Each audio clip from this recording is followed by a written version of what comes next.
আসসালামু আলাইকুম সবাইকে স্বাগতম আমার ইউটিউব চ্যানেলে। আজকে আপনাদের সাথে শেয়ার করব গ্রামের দারুণ সুস্বাদু গরুর মাথার চামড়া রান্নার রেসিপি। তাহলে চলুন শুরু করা যাক। প্রথমে ভালোভাবে পরিষ্কার করা গরুর মাথার চামড়াগুলো ছোট ছোট টুকরো করে কেটে নিয়েছি। এরপর অল্প অল্প করে পেঁয়াজ বাটা, রসুন বাটা ও আদা বাটা দিব।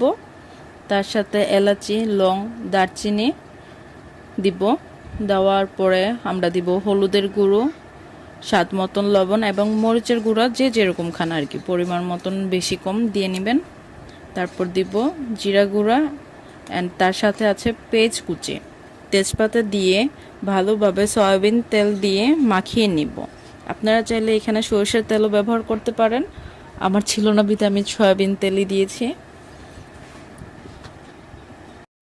ভালো করে এটাকে মাখিয়ে নিব। মাখানো হয়ে গেলে আমরা এখন চুলায় বসাই দিব। বসিয়ে 10 থেকে 15 মিনিট খুব ভালো করে এটাকে কষিয়ে নেব।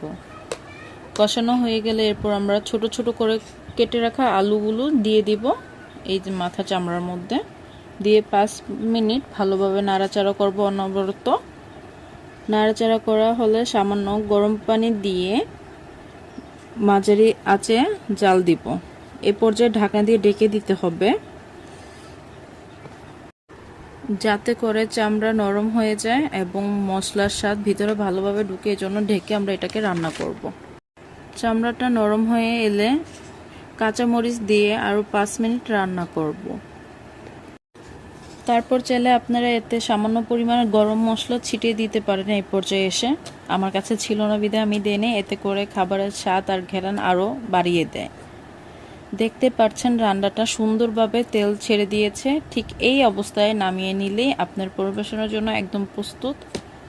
আপনি চাইলে এটাকে গরম ভাতের সাথেও খেতে পারেন, রুটির সাথেও খেতে পারেন। যদি ভিডিওটি আপনাদের ভালো লেগে থাকে তাহলে একটি লাইক, কমেন্ট করে যাবেন আর চ্যানেলটিকে সাবস্ক্রাইব করে পাশে থাকবেন।